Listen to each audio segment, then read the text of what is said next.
राम राम जी, सभी दर्शकों को राम राम। मैं हूं बाबा रामदास और आप देख रहे हैं स्लो जिंदगी और बाबा की खरी खोटी। आज हमारे साथ वरिष्ठ पत्रकार बड़े भाई ओमकार चौधरी जी जुड़ गए हैं और नमस्कार। आज हम, भाई साहब प्रणाम। आज हम चर्चा करेंगे थोड़ी सी बंगाल की राजनीति, ममता बनर्जी और बंगाल में जो एसआईआर चल रहा है उसके बारे में, और आने वाले समय में जो बंगाल में जो चुनाव होने हैं उसके ऊपर। उससे पहले जरा दर्शकों से एक अपील कर दूं, मेरी ये पुस्तक है बाबा की खरी, दद्दा की खरी खरी। ये मेरी आज तक का जो भी लेखन है उसका मैंने आर्टिकल्स कंपाइल किए हुए हैं। ये आप मंगा सकते हैं दर्शक। इस पुस्तक का मूल्य 600 रुपये है और ये जो 600 रुपये हैं ये हमारे आश्रम में बन रही गौशाला के निर्माण में खर्च होंगे सारे पैसे। ये पुस्तक उसी के लिए जो है बेची जा रही है। और आप ये जो टिकर चल रहा है 7696409623, ये नन्हे पहलवान का गूगल पे, फोन पे और पेटीएम नंबर है। इस पे 76 रुपया बेच के इसी नंबर पे आप मुझे व्हाट्सएप कर दीजिए अपना एड्रेस, फोन नंबर इत्यादि। ये दिग्विजय सिंह है, नन्हे पहलवान को जो असली नाम है वो दिग्विजय सिंह है। तो आप उस पे ये 600 रुपये भेज दीजिए, अपना एड्रेस फोन नंबर भेज दीजिए व्हाट्सएप पे, आप तक पुस्तक पहुंच जाएगी और इस गौशाला के निर्माण में आपका भी योगदान होगा। अब आज की चर्चा को शुरू करते हैं ओमकार सर के साथ। सर, मैं ना आज कुछ आंकड़े देख रहा था। 2021 का जो विधानसभा चुनाव हुआ था बंगाल में,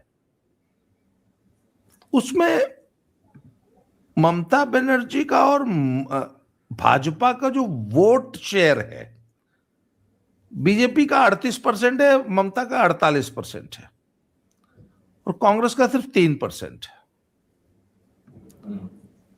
एक जमाने में जब बीजेपी का सिर्फ 2% हुआ करता था तो उस समय कांग्रेस का 15% हुआ करता था। तो भाजपा 2% से 38 पे पहुंच गई, कांग्रेस 15 से 2 पे आ गई, 3 पे, और ममता बनर्जी आज 48% पे। एसआईआर चल रहा है। एसआईआर को लेके ममता बनर्जी बहुत ज्यादा परेशान है, बौखलाई हुई है। खबरें आ रही थी कि हजारों नहीं लाखों की संख्या में बांग्लादेशी रोहिंग्या बंगाल छोड़ छोड़ के इधर उधर जा रहे हैं, कुछ वापस बांग्लादेश लौट गए। सर, सिर्फ 10% का वोट शेयर का मतलब 3-4% अगर वोट इधर से उधर हुआ और 3-4% अगर कम हुआ तो ममता के लिए तो वाकई बड़ी भारी मुसीबत खड़ी हो सकती है। क्या इसीलिए बौखलाई है? आपको क्या लगता है? 26 में चुनाव है। देखिए, 2-3 पहलू हैं आपके प्रश्नों के, उन सभी पर चर्चा करते हैं। एसआईआर जो हो रहा है वो 2-3 वजहों से हो रहा है।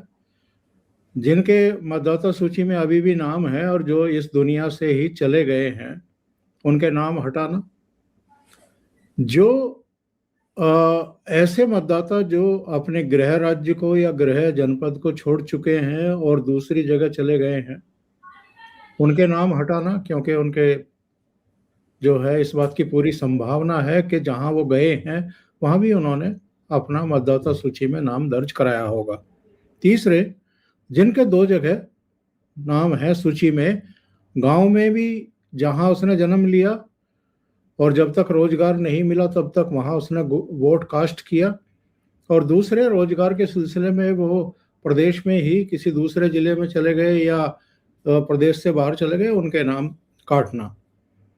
जो अपने मूल स्थानों पर अब नहीं रहते हैं उनके नाम काटना।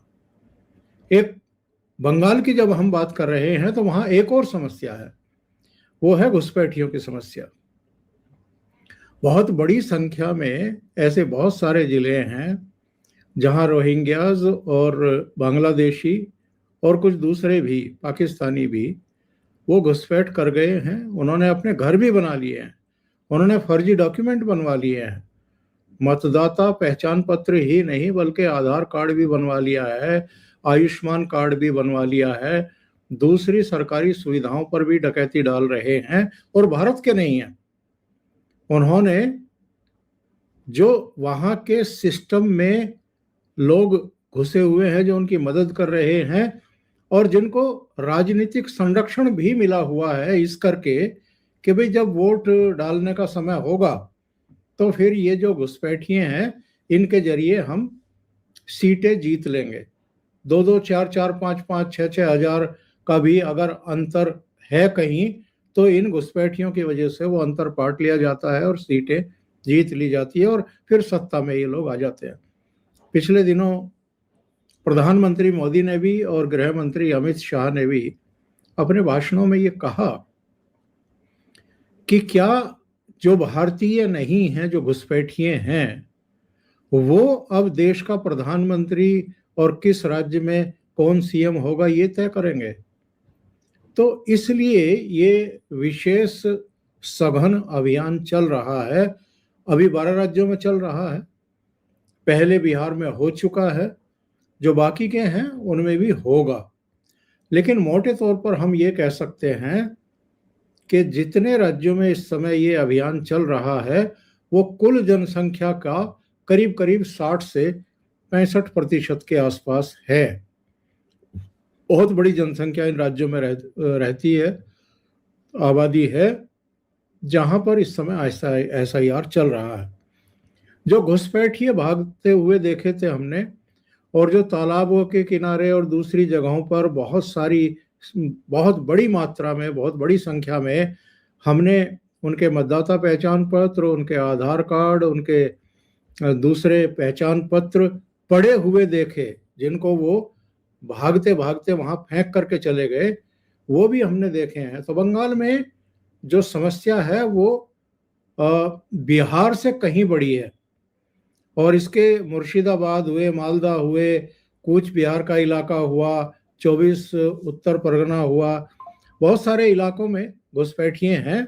यहाँ तक के कलकत्ता तक में सूचना मिल रही है कि घुसपैठिए अपनी वहाँ पर जगह बना चुके हैं। तो ऐसे में अभी जो सूचना मिल रही है, जो ताज़ा सूचना है वो ये है कि करीब 58 लाख के आसपास मतदाता कम होने जा रहे हैं। 58 लाख अकेले बंगाल में नाम कटने जा रहे हैं। और चुनाव आयोग ने, जिनके बारे में आशंका है कि इन क्षेत्रों में एसआईआर ठीक तरीके से नहीं हुआ है, या जैसे कि मीडिया में आरोप लग रहे थे कि टीएमसी के लोगों ने ही कंप्यूटर लगा लिए, मेजें वगैरह लगा ली, कुर्सी लगा ली और बैठ करके गलत तरीके से बीएलओ को डपट दिया और गलत तरीके से वहां पर मतदाता सूची एसआईआर का काम पूरा किया है। ऐसे कुल मिलाकर के 1,70,00,000 जो मतदाता हैं उनकी दोबारा जांच के आदेश दिए हैं चुनाव आयोग ने।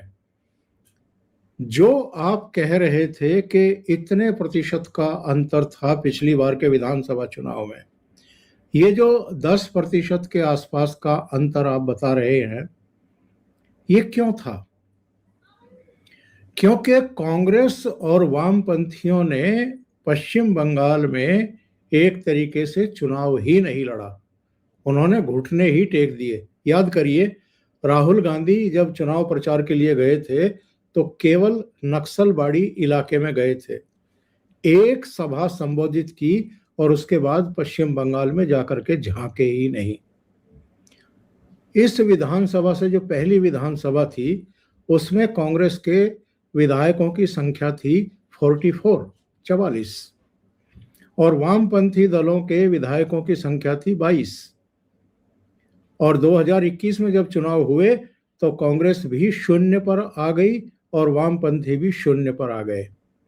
यानी लोगों ने इनको वोट नहीं दिए क्योंकि ये सीरियसली चुनाव लड़ नहीं रहे थे।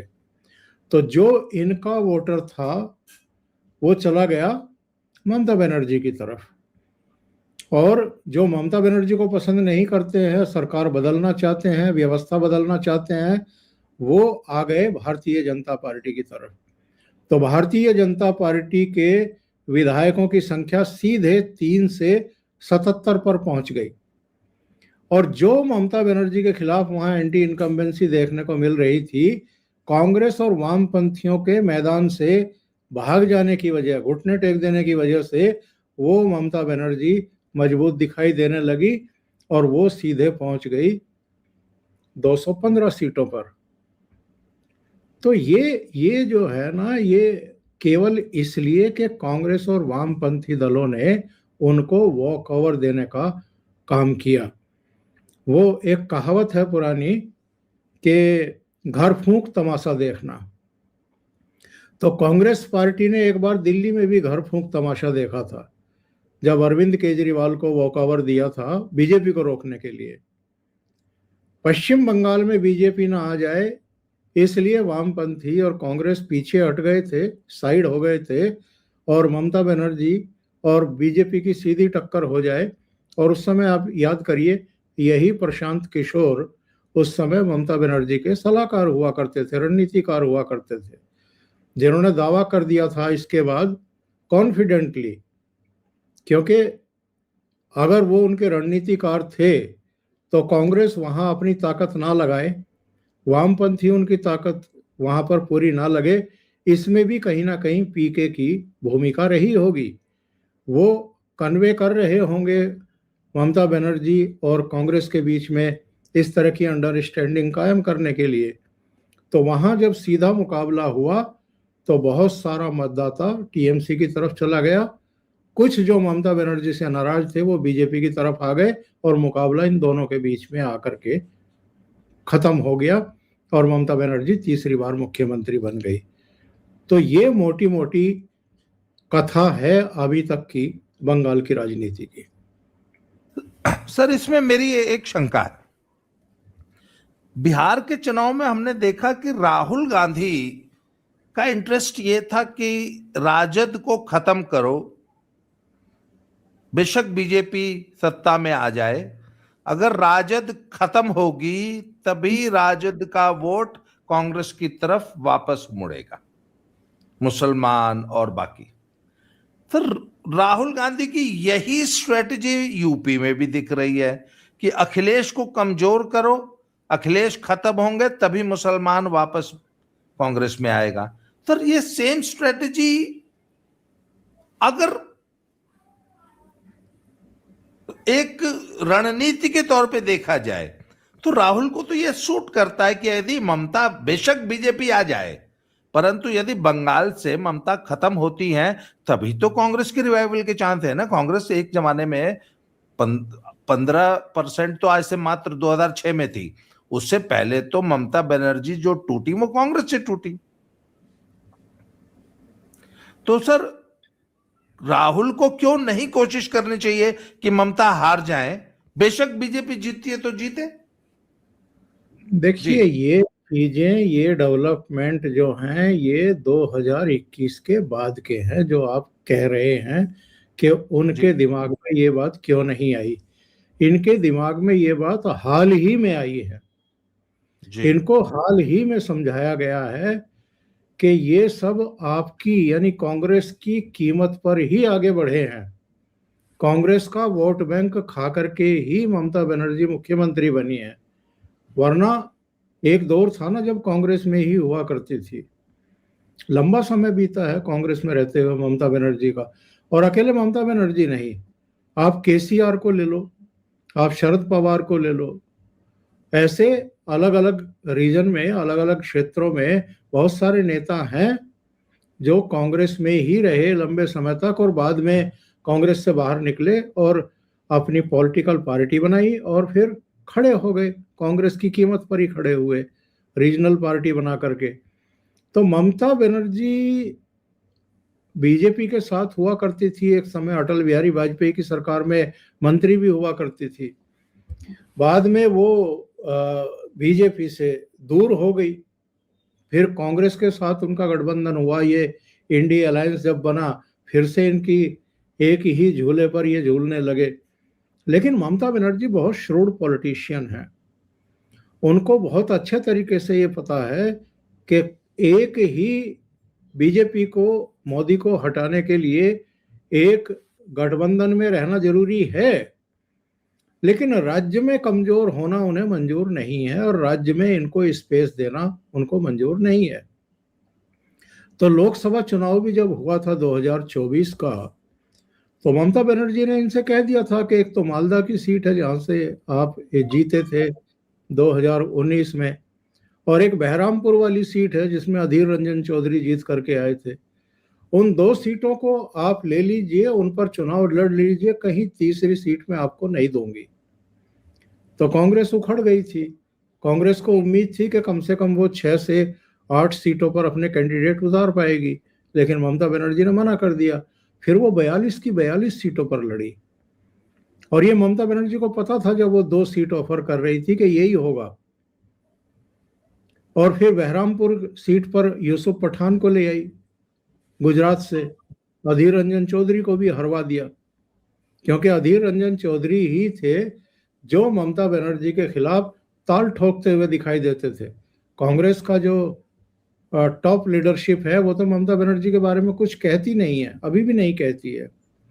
तो ये धीरे धीरे एक्चुअल में अब जाकर के राहुल गांधी की समझ में ये आया है कि अगर आप राज्यों में इन क्षेत्रीय दलों और छत्रपों के पिछलगू बने रहेंगे तो सरवाइव नहीं कर पाएंगे, रिवाइव नहीं कर पाएंगे कांग्रेस को कभी भी। अब वो सर्वाइवल की लड़ाई नहीं लड़ रहे हैं, अब वो रिवाइवल की लड़ाई लड़ना चाहते हैं, और इसलिए बिहार में तेजस्वी के साथ होकर के भी तेजस्वी को कमजोर करने में लगे हुए थे। ममता बनर्जी ये मौका इनको नहीं देगी। ममता बनर्जी ने ऐलान कर दिया कि वो अकेले लड़ेंगी, अकेले ही चुनाव मैदान में जाएंगे। यानी ये जो इंडी अलायंस बना था ये तो ऑलरेडी कभी का बिखर चुका है। उमर अब्दुल्ला के बयान देख लीजिए, उनका 2 दिन पुराना ही बयान है जो कल वायरल हो रहा था, जिसमें वो कह रहे थे कि ये एसआईआर का विरोध, ईवीएम और वोट चोरी और चुनाव आयोग पर बरसना ये कांग्रेस का एजेंडा है, ये हमारा एजेंडा नहीं है, ये इंडिया अलायंस का एजेंडा नहीं है। सुप्रिया सुले ने लोकसभा में कह दिया खड़े होकर के ऑन रिकॉर्ड कि मैं मशीन के बारे में गलत बयानी क्यों करूंगी, मैं तो उसी मशीन से बारामती से 4थी बार जीत करके आई हूं सदन में। तो राहुल गांधी क्या 4थी 5वीं बार जीत करके नहीं आए, और इसी मशीन से जीत करके आए हैं। 2004 में पहली बार ईवीएम का पूरे देश में एक साथ पहली बार उपयोग हुआ था, और 2004 में ही राहुल गांधी जीत करके आए थे अमेठी से। 2004, 2009, फिर 2014, फिर 2019 और 2024, 5 बार राहुल गांधी इसी मशीन से चुन करके आए हैं, जिस मशीन पर ये लोग हंगामा करते थे। और जिन राज्यों में कांग्रेस जीतती थी वहां हंगामा नहीं होता था, वहां शपथ ग्रहण होती थी सीधे। तो लोग अब देखते हैं इन चीजों को, ये एक्सपोज हो गए हैं। तो राहुल गांधी क्या चाह रहे हैं, कांग्रेस क्या चाह रही है, एक्चुअल में उनके चाहने से बाबा जी कुछ होने वाला नहीं है। जनता क्या चाह रही है, जनता क्या देख रही है, इससे होगा। जी सर, अब एक आखिरी सवाल मेरा, मात्र 10% का मार्जिन है ममता बनर्जी और बीजेपी में। अगर कांग्रेस मजबूती से चुनाव लड़ जाती है और सिर्फ 2-3% वोट अपना बढ़ा लेती है, तो ये निश्चित रूप से वो ममता बनर्जी का ही वोट शेयर खाएंगे। और जो 82.3% की वोटिंग होती रही है एसआईआर के बाद, जैसे बिहार में तो 8 से 9% वोटिंग बढ़ गई, और बंगाल में ऐसा माना जा रहा है कि 8 से 9% वोटिंग कम हो जाएगी, जो 82% होती थी वो 72% के आसपास आ जाएगी। तो सर ये तो आज की जो स्टैटिस्टिक्स दिखाई दे रही है यही ममता बनर्जी के खिलाफ जा रही है। अगर कांग्रेस और सीपीएम जरा सा भी मजबूती से चुनाव लड़ गई, कुछ एसआईआर का असर और कुछ 10% वोटिंग कम, तो ममता बनर्जी तो यही हारती हुई दिखाई दे रही है। इसीलिए पिछले चुनाव में भी कांग्रेस और वाम दल लगभग दीवार से लगा दिए गए थे मतदाताओं के द्वारा, दीवार से लगा दिए गए थे। देखिए, जब किसी राज्य में मतदाता फैसला करते हैं ना कि हमें इन्हें सत्ता में लेकर के आना है और इनको हटाना है, उसके बाद सारी चीजें गौण हो जाती हैं बिल्कुल। फिर कांग्रेस पार्टी जोर लगा रही है, नहीं लगा रही है, वामपंथी जोर लगा रहे हैं कि नहीं लगा रहे हैं, ममता बनर्जी फिर से वो ड्रामा करती हैं कि नहीं करती हैं, व्हील चेयर पर बैठने का या तमाम दूसरी चीजें, वो मायने ही नहीं रखेंगे।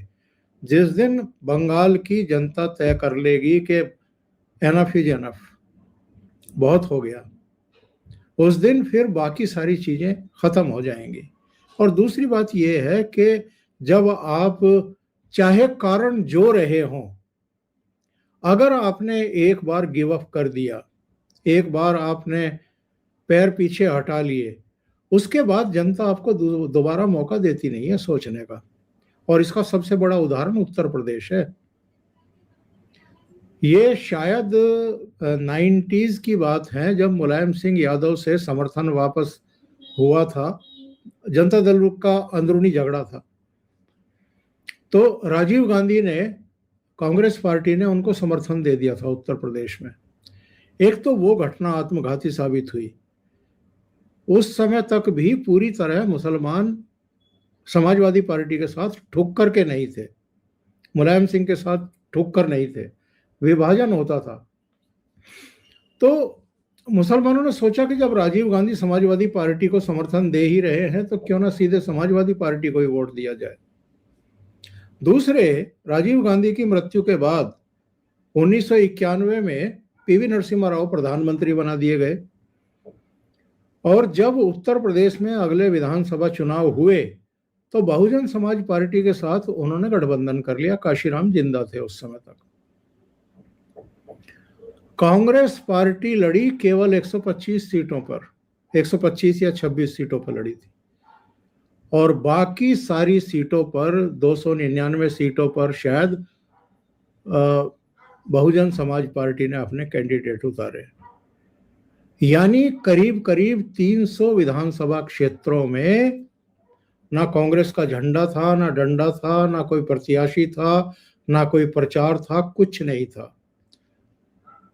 तो 425 में से, 425 सीटों में से, तब 425 सीटें हुआ करती थी उत्तर प्रदेश विधानसभा, 425 में से अगर लगभग 300 विधानसभा क्षेत्रों में आपका कोई नेता प्रचार के लिए नहीं जा रहा, आपका कोई कार्यकर्ता ही नहीं लड़ रहा, कहीं कोई आपका झंडा ही नहीं लग रहा, तो आपने तो खत्म कर दिया कांग्रेस को, 300 विधानसभा क्षेत्रों में खत्म कर दिया। तो अगर आप दिल्ली में अरविंद केजरीवाल आ जाए, भारतीय जनता पार्टी ना आए, इसके लिए आप सरेंडर कर देते हैं, घुटने टेक देते हैं, तो आप देख लो ना दिल्ली में क्या हो रहा है।